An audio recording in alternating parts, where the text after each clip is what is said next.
All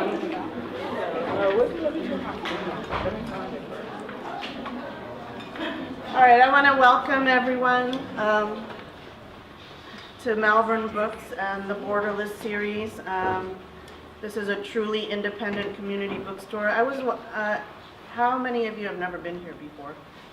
Oh my gosh, well, you're in for a treat. So, after the talk, you'll have some time to mill around, look at the collection, and our booksellers, Stephanie and Chandra, have laid out some recommendations for you, and we'll have some recommendations.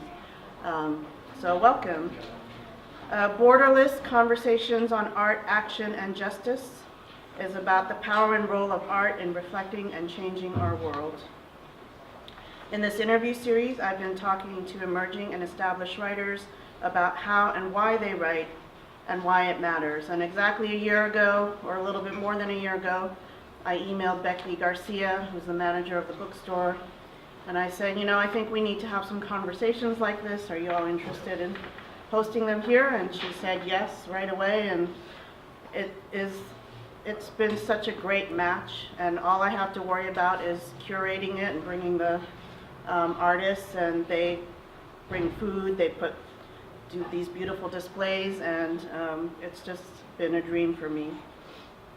We're doing something a little bit different for the kickoff of the 2019 series. This is the first visual artist that we're having a conversation with, and I'm really excited about it, and you're going to have some images, we're going to talk, and then you'll have a chance to ask some questions. I want to introduce our interviewer and artist today. Over here, this is Lise Rugbier. Lise is a writer, curator, and director of the art galleries at Black Studies at the University of Texas at Austin. In 2017, she was a Jack Jones Literary Arts Tiffany Yannick Fellow, and in 2015, she was an invited participant in Callaloo's Creative Writing Workshop in Barbados. Her essays about arts and culture, race, and immigration have appeared in The Guardian, Hyperallergic, Time Magazine, and USA Today, among other outlets.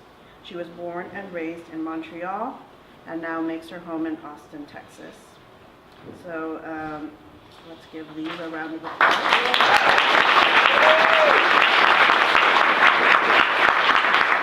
And Deborah Roberts, I'll get out of the way, is a mixed media artist whose work challenges the notion of ideal beauty. Her work has been exhibited internationally across the USA and Europe. Roberts' work is in the collection of Whitney Museum of American Art, New York, Brooklyn Museum, New York, the Studio Museum in Harlem, LACMA, Los Angeles, Block Museum of Art in Evanston, Illinois, Blanton Museum of Art in Austin, Spelman College Museum of Fine Arts in Atlanta, Montclair Art Museum in Montclair, New Jersey, and the Francis Young Tang Teaching Museum and Art Gallery, Saratoga Springs. Roberts is the recipient of the Pollock-Krasner Foundation Grant in 2016 and Ginsburg-Klaus Award Fellowship in 2014. She received her MFA from Syracuse University, New York. She lives and works in Austin, Texas, and Roberts is represented by Stephen Friedman Gallery in London. Please join me in welcoming Deborah.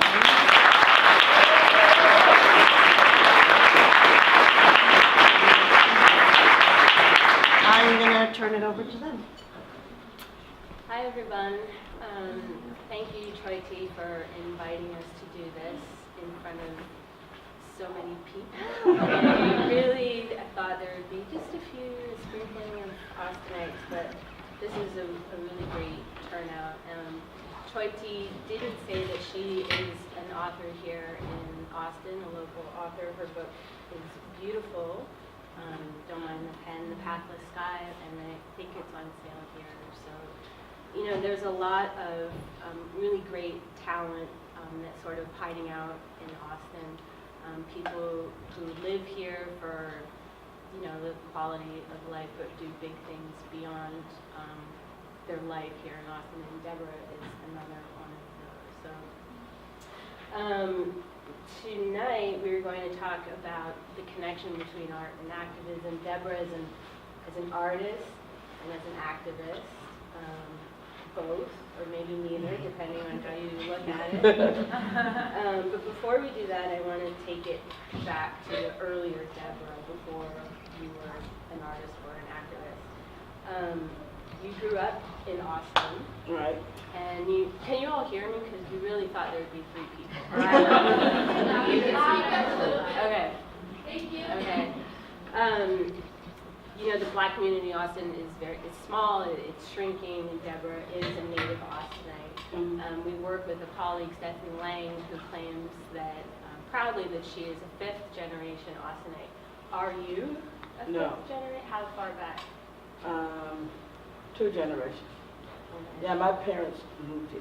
From another part of Texas? Mm-hmm. Okay. So what part of Austin did you grow up in? I grew up in East Austin. Okay. I grew up in the hood. The old East Austin, not this new one. Is your family still there? Yes. Yes. Okay. And so you've seen a lot of changes. Yeah, I have.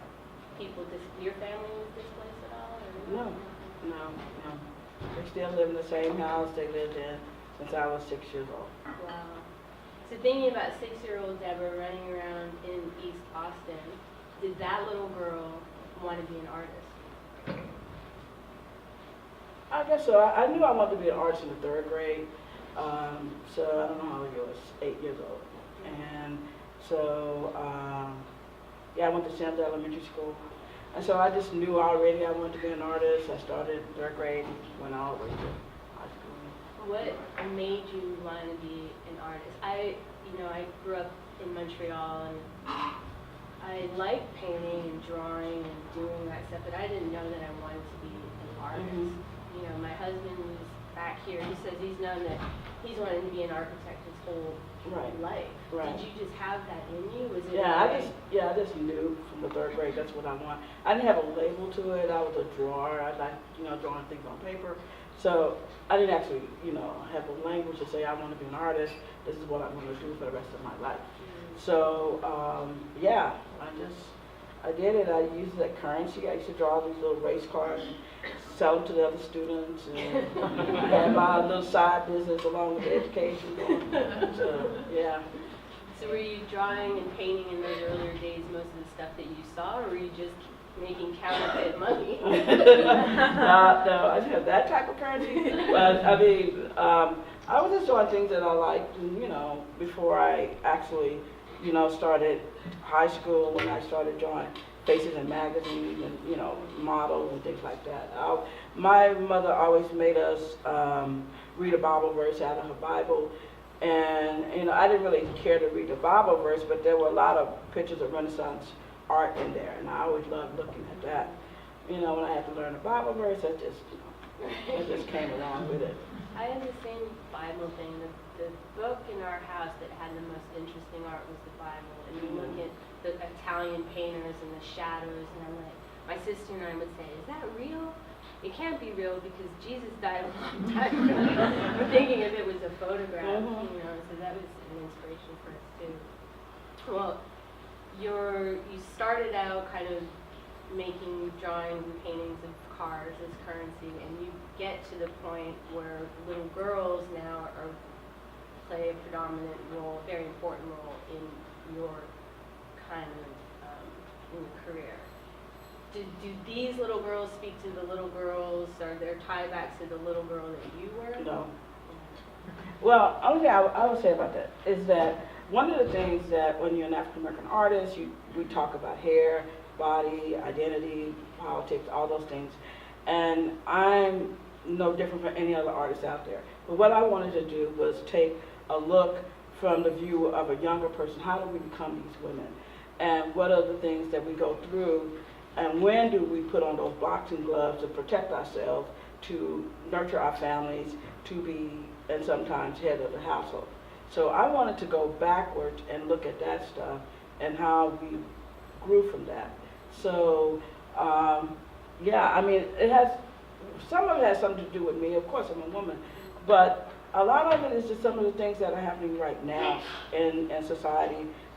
When people don't understand why hair is important and why being considered more advanced in your age and you're still innocent, but you have a lot of roles that you take on as a young child in your family's household. So those things are important.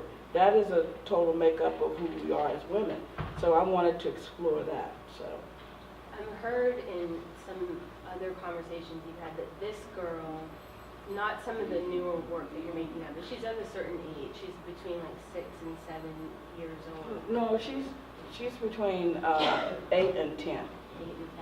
And that's sort of just before puberty.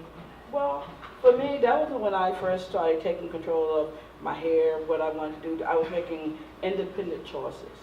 And so I wanted to wear different types of clothes. My mother, she laid out clothes. I didn't want those clothes. I wanted something different. I was making my first acts as freedom. So I thought that was important to put that into work, you know.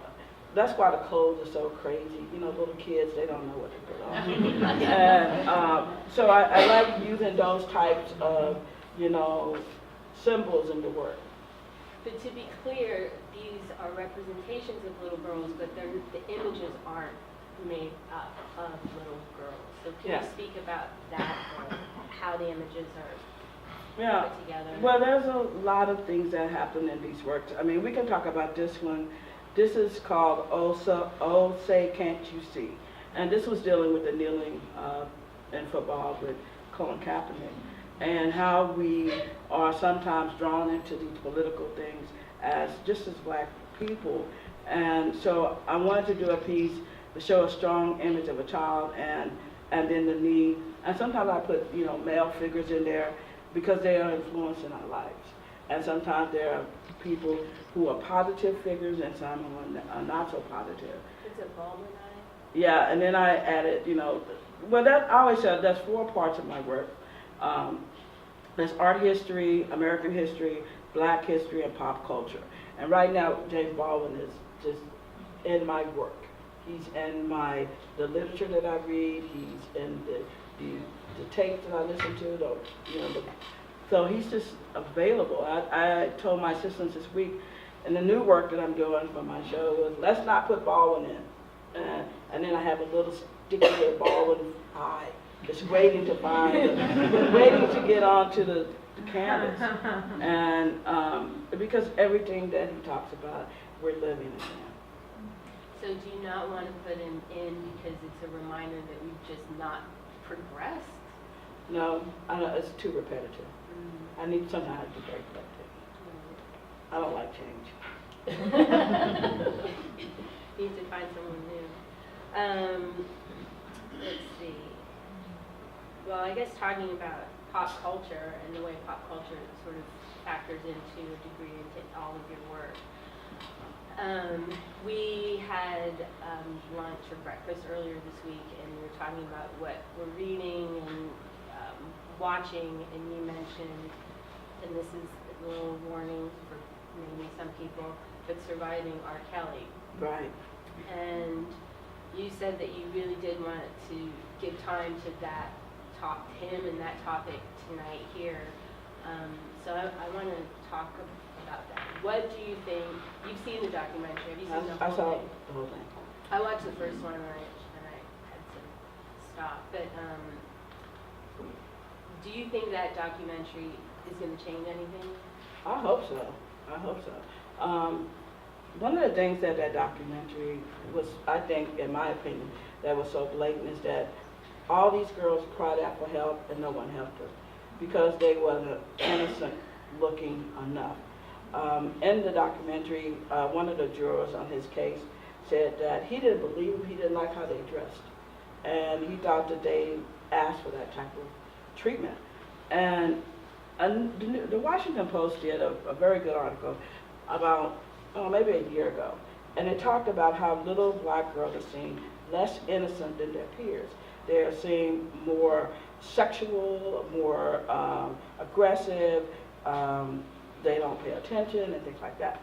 Well, you know that black girls, that's part of who we are. We're loud and we're, you know, sassy, and we talk back to our mothers, papas, and so it's part of the growth of being a young woman.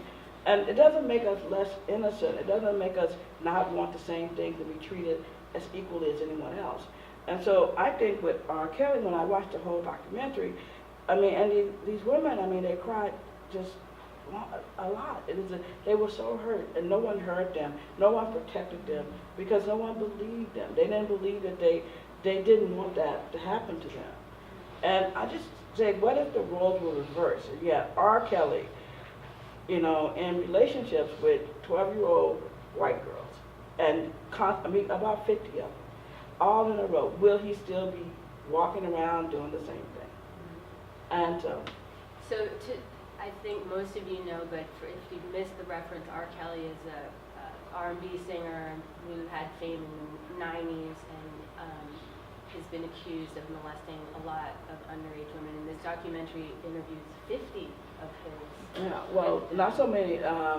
They did about 8 to 10, but you know, it's a lot of it. And he married a 15-year-old, and so Leah. So if you consider what the demographics of these victims, how if what might have changed if these little girls were somebody else. I was talking to a friend about this, and saying, well, that's just so sad. I said, you know, no one's paid attention to these girls because they're sort of the lowest on the rung. They're, right. you know, women, and then they're black women, and a friend said, but that's awful to think that black women are the lowest. And I said, yeah, you know, but the other part that comes, I said, it's not a victim thing. The other part that comes with that is we are also, you know, strong and resilient, and we know how to navigate certain situations because you are always seen as being lowest on the rung. You're not thinking that, you're not walking in a room saying, I'm the lowest on the rung, but you have to manage that. Right. But in the managing is a fatigue, right? Right. You get so tired, and you don't even realize the effort that's always just, it's there. There's always this effort that's there that you can't feel it, but you live it your whole life. So do you think any of your people, are you tired? I'm tired. Oh, yeah. We're all tired. But does the sort of weight of fighting play into your work ever? Like, I know you talk about the boxing gloves, and there are these really, not aggressive, but sort of strong stances. Has there ever been room for, like, I'm tired of doing that. I just want to be like a cuddled little girl. No, I don't know what that looks like, but I don't want that in my work because I think we are resilient. I think women are resilient. And I always want to try and say that no matter what you're going through, whether you're living in the margins or not, that you can come out on the other side. So that's always going to be at the base of my work. So you're never going to see tears in my work and things like that. It's just not what I'm interested in. This is a little sidetrack, and I didn't even have it written down. But I know that you love the Queen of England. I love her. Can you tell me? Because I love the Queen now because of you. I grew up in Montreal, so she's really our queen. Like, we have to She's say my it. queen too. She's on our money, and we have to, like, God save the Queen. Like, we have to sing those things. So when I met you, and you're like, you love the Queen, I was like, really? And now, and The Crown is a great show. If you haven't. So why do you love the Queen? I've been practicing. I'm gonna meet the Queen. She doesn't know it though. Yeah. I love the Queen because I like a lot of documentaries, and I remember early on seeing the one when she was 26 and she became Queen of England. And they said she went up a tree, a princess, and came down to Queen. And the way she took on being head of state, head of the country, I mean, it was a lot of pressure for her, but she did it. And she is going to die in that office. I love it. She will not let Charles be king. I love it. She said she's going out the way she came in, and I love it. It's just, I just love the Queen. I love everything about her. When she has to stand up, she will, and she's not afraid of it, and she's perfect. I don't think we have any images of girls wearing crowns but I love those pieces, and I love how you, like, instead of a crown, there's like fowl, fish, heads, and so the notion of adornment too you play with a lot in your work. You want to talk about that? Well, I mean, I think you only saw that fish one time. I was really stressed out, and you know, I felt a lot of pressure from you know, the art world at that time. So I did put a bunch of fish on people's head because they were telling me I was great and making me work so hard. I was like, don't tell me it's raining with your pen on my head. So anyway, so that was, and that, but normally I do put the crown on simply because I think that we don't know our history. It's been, you know, taken from us. So being an American princess never really looked like someone like me. So I put the crown on and say that we are, in essence, moving toward that glory. You know, and it may not be in this world, but it may be in the next. So I adorn their heads with those crowns and the jewels and stuff like that. So, and then it also has to do with rap music because, you know, rap music and the way black women are perceived is horrible, in my opinion. And I always say my opinion, because how can you say you love black women and adore them, but then the opposite, you call them all sorts of negative words. I'm not going to say it because children here, but you know, how can you, and then go home and love your wife and your child and call them the princess, but all the other women in the world are blank to blank blank. Right. Yeah, so I always try to put that crown in. Anytime a rapper, only one person I sell work to, wanted to buy work for me, I don't sell it to them. Really? Unless they have clean rap. I mean, you know, bubblegum rap, like Will Smith. I love Will Smith. He got bubblegum rap. You know, these hard rappers, no, they don't get anywhere. There's one piece, and I don't know, I might have seen it recently, with crown and she has gold teeth. Yeah, she has grills on it. Grills. Yeah, like we have to sometimes be angry. Right. Like I said, I want my brothers to be successful, but don't do it over my body, you know. Be happy, but don't have to degrade me in order for your success. So that's why she has the grills, because she's, you know, she's angry. Not angry, but assertive. So, You want me to go to a different? Well, I'm just going to say this piece is called Baldwin's Promise. And the reason that we put it in here is that James Baldwin said in 1968, until America deals with this Negro problem, they would never live up to its promise. So I think that this, and one of the things that we are going through today, this piece is very important, you know. It's at the Perez Museum in Miami. Yeah.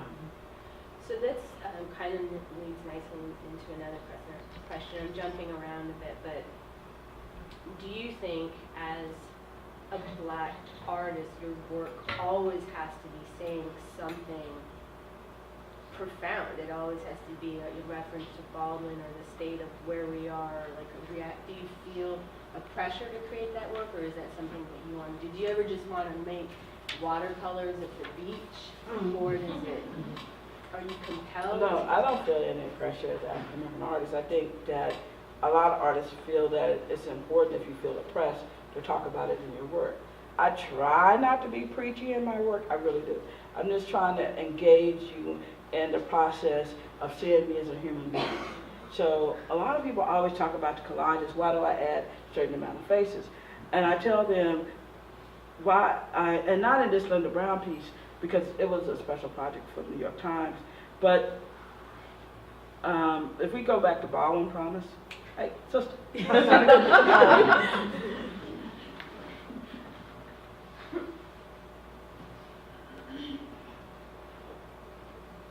I thought I would try to do All some right, social this media. is good. This is good.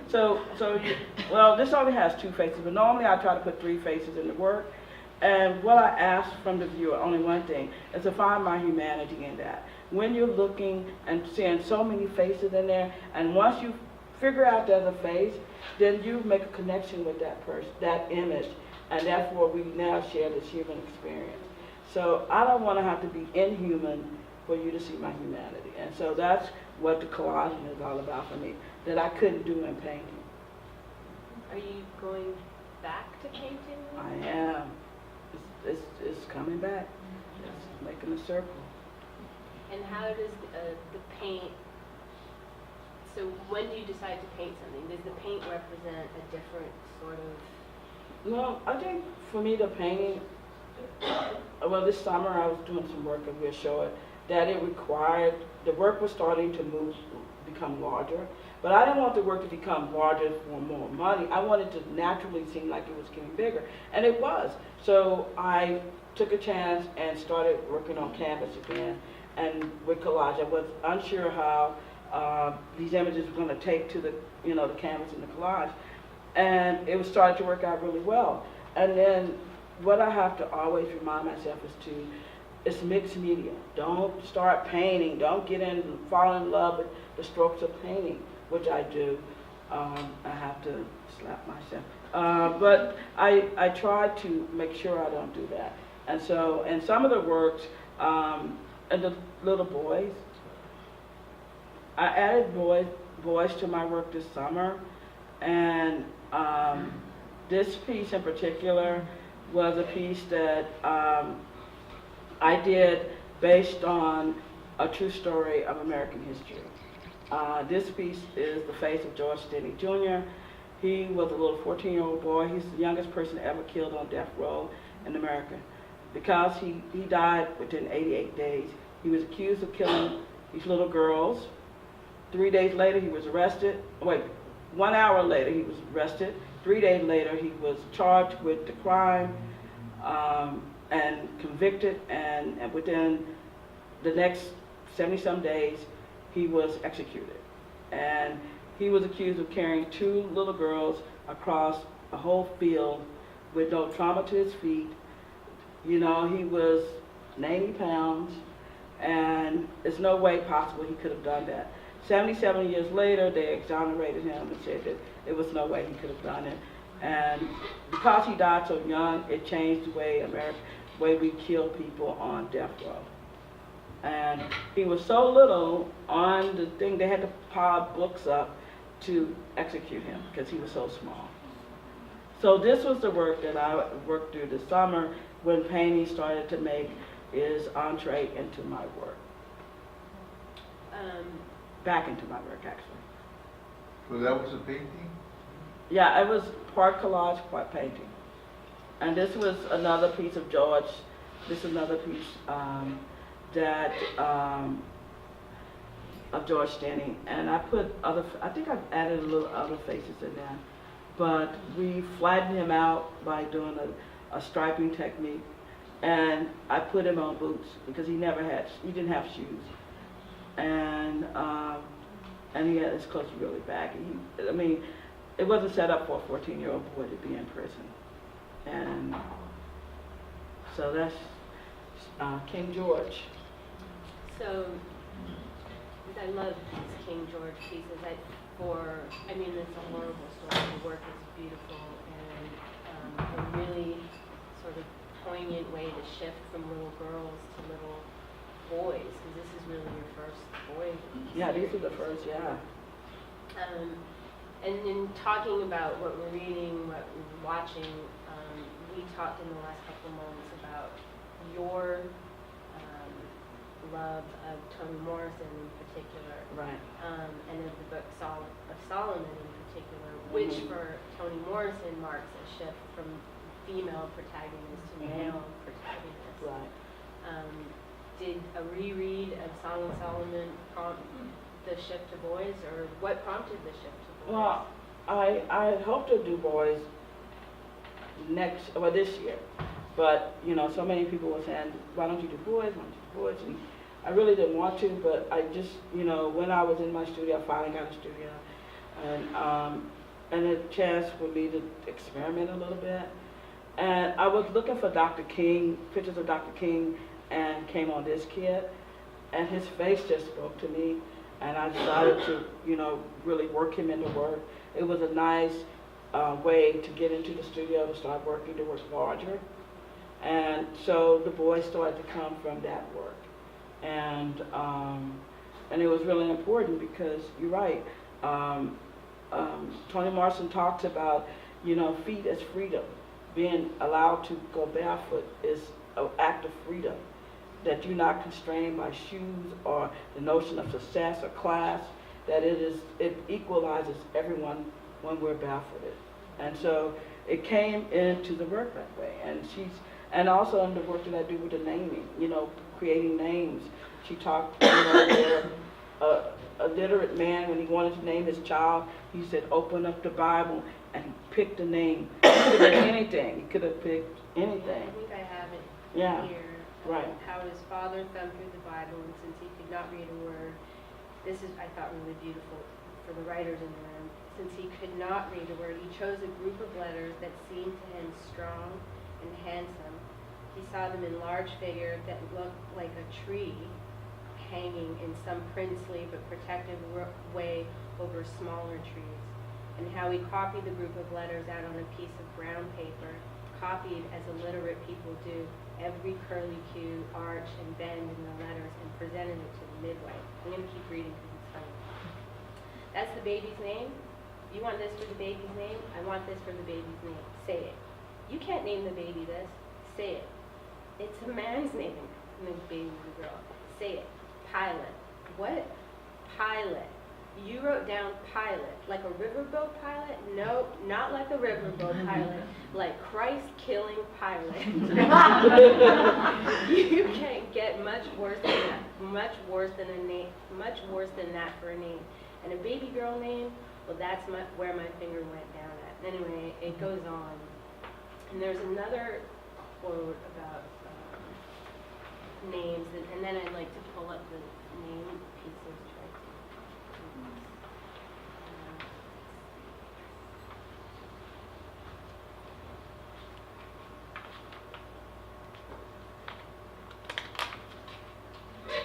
So the character, and his name is Milkman Dead, and there's a way that he got his name that's he's not very proud of, and I don't know that he ever really lets on to other people how he got it. Right? He always tells one other person. Yeah, guitar. Yeah. But he said, "What's your trouble? You don't like your name?" And no, Milkman let his head fall to the ground. No, I don't like my name. Let me tell you something. And we get their names on the same way they get everything else, the best way they can. The best way they can. Milkman's eyes were blurred now, and so were his words. Why can't we get our stuff the right way? Sometimes the best way is the right way. Come on, I'll take you home. So Deborah's done this series of work called Pluralism that really looks at, examines, highlights, honors African American names. Can Right. you talk about these? Yeah, it started out with when I wanted to, do this project with the naming, and Black people, we name our kids all sorts of, unique names, and there's been a lot of comedy behind those names, and Shamika or Tawana and things like that. But I remember talking with a friend who's a scholar, and she said, wait a minute, Deb, wait a minute. She said, that was the first act of freedom for slaves, was the naming of their children. So that's a history, that's American history, it's not African history. I mean, we are a subculture of American history, but that is an act of freedom. So I asked all my friends to send me names. I Googled names, I found a bunch of names, 250 women names, and I started to type them into the computer. And I got halfway down before I looked up, and all the computer had said all these names were wrong. There were red lines under every one, and I couldn't believe it. And I said, that's the work. It was saying that these names, historically, our American names, were all wrong. And that became the sovereignty piece, because we can deal with a little girl named Apple, but Kwanzaa, Sharisa, Dashane, we have a problem with. And that's incorrect. So this was the piece right here. This is called Sovereignty. And the red lines were under the name. And the piece before is part of a pluralism. It's this duality, like in beauty. If beauty is blonde hair, blue eyes, then if you don't look like that, what that says about your beauty. So there's a duality in beauty, there's a duality in naming. And there's the gold, bronze, and silver names. Right. Like the best names. Those names have currency. Now, if your name is Latifah, that name can, that can, generate, a different type of topic. And Natasha is really German, but Ebony can be not a black person named Ebony. I've met other people named Ebony. So this is copper. So I just tried to add a little, the currency, what was valued in, in society and naming. And there's been a lot of discrimination with people who come to jobs and things with black sounding names. And people either don't hire them, they throw them away, And our president, not this person, our former president talked about we should think about when we hire John, think about Jamal also. So that whole idea of seeing people for who they are. So there are two questions. You have an option right now. One is there's another version of this that didn't make it into the slideshow that sort of includes comments. Oh yeah. So I don't know if you want to talk about that piece in the comments, or if you want to talk about how the red lines are sort of an indication of how black people, black women are sort of policed or monitored or told you're not good enough. And in the other ways that we might see versions of that sort of being monitored by a de facto or a default white male standpoint. So it's a choose your own adventure. Yeah. What is the other question? That was it. Well, I mean, there is I do have another text-based work where I was picking up my screens, and some of the people were making comments unaware that I had came in, and they were talking to the point that why do they name their kids this, and I wrote down all the comments and I add them into the text as if someone was correcting it, like a school paper. That name, surely she's a pole dancer. They would have, like names like this. She never have, I can't even pronounce them, but let's say Michelle A. Shanana, she never had a job. So they would just make, it was a big joke. And I thought it was very interesting how they devalued these women based on their names that they couldn't pronounce and labeled them as lesser than. No one said, oh, well, maybe she's a doctor, a lawyer, or a judge even. It was just something very negative. Right. So, yeah, it's just... And they were all like, she can tour, yeah, she has 3 children, or whatever. Right, it was very negative. Did they know you were standing? Or they no, they didn't. Well, it changed when they saw me. They said, oh, what are these names about? Well, you already told the whole story what the name was about. So... well, in talking about the work, we really talked about, those are most of my questions for you. We have time for opening it up for questions for people. Yeah, there were 2 more. And do you want to talk about this one at all? No, this is called The Feeding Ground, and it's part of the work I did when I was listening to Song of Solomon. And so I thought it was very important to put it in because sometimes people see people as the same, and these kids are very different. And sometimes people see people as criminals first, and not just kids. So I just highlighted very lightly their clothes and just pushed their skin forward, because that's what sometimes people see first. And there's another one? Well, it was the New York Times Magazine. Oh, right. Yeah. Yeah, maybe you want to talk about.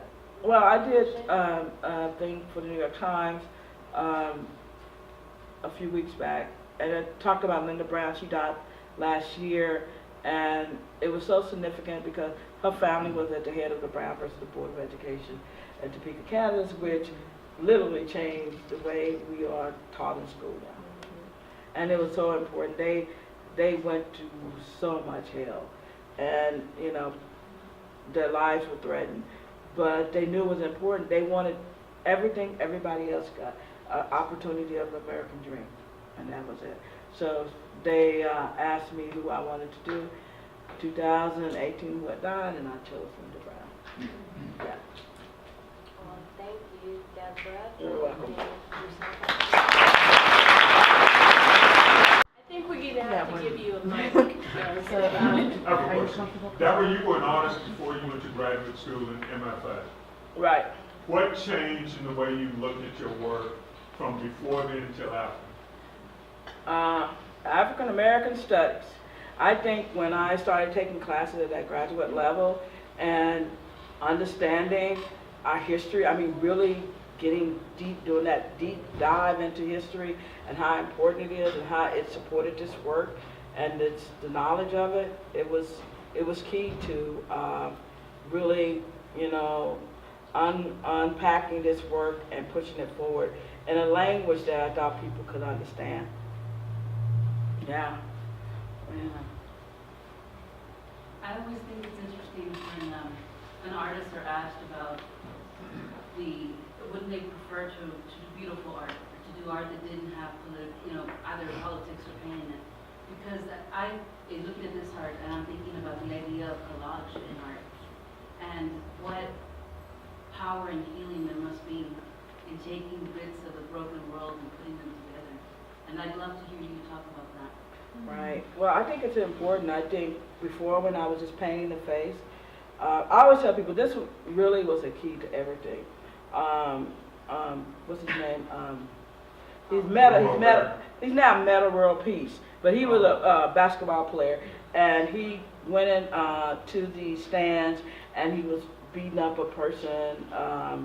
And I was watching CNN while I was painting, and they played it 100 times. This big black guy going into the stand and pummeling these people.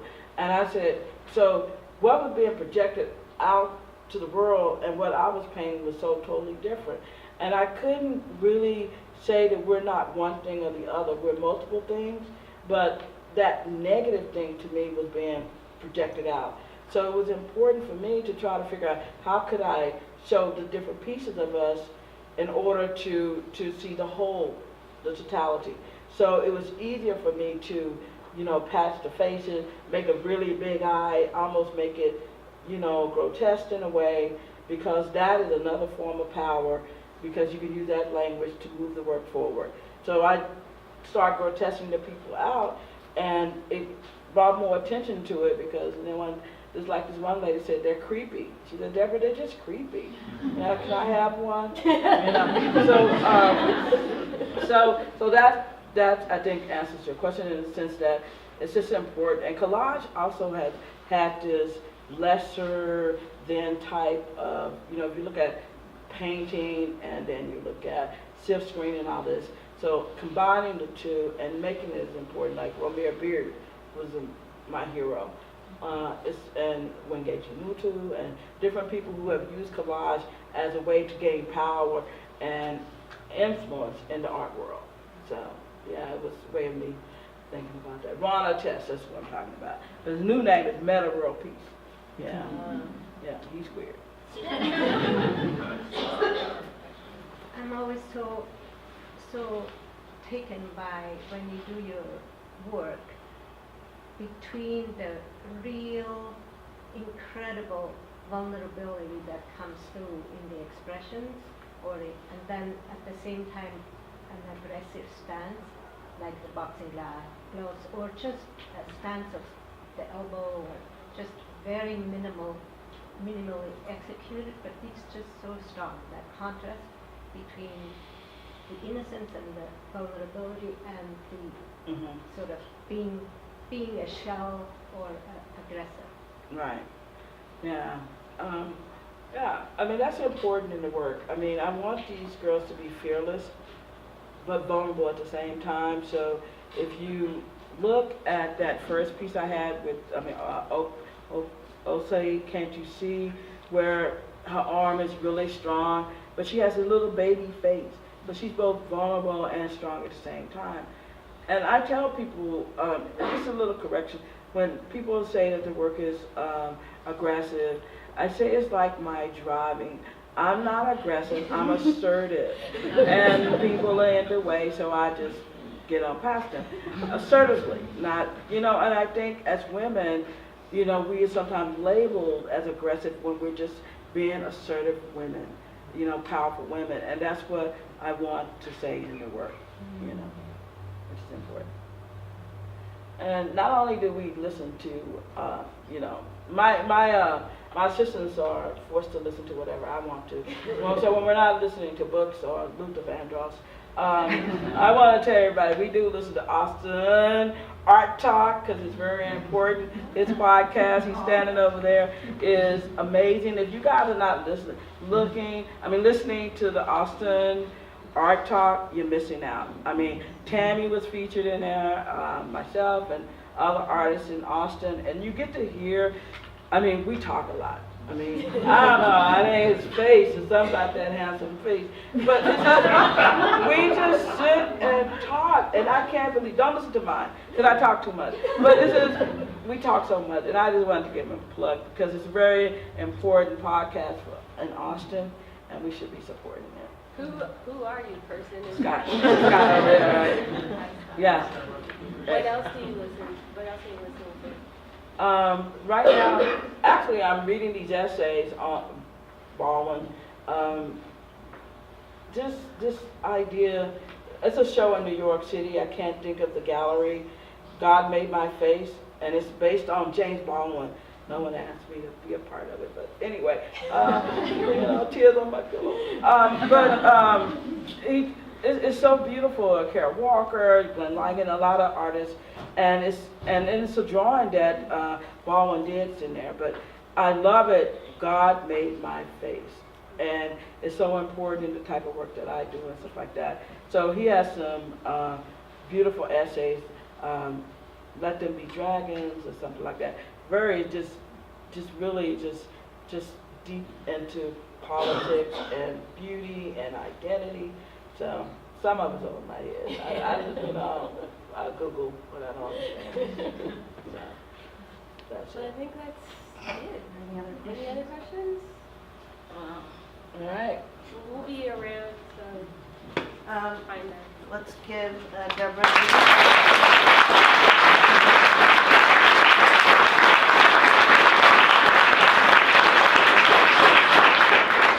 Thank you.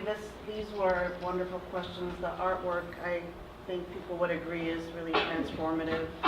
And it's, you know, this series is called Borderless, and I think today we got a chance to break down the borders between these multiple languages of human expression, and it's very moving. Thank you both very much. Stephanie has some book recommendations back there, and she's going to talk for a minute. And then, you know, please stick around for a little while and have some snacks and talk a little bit more. So. Again, thanks to you all so much.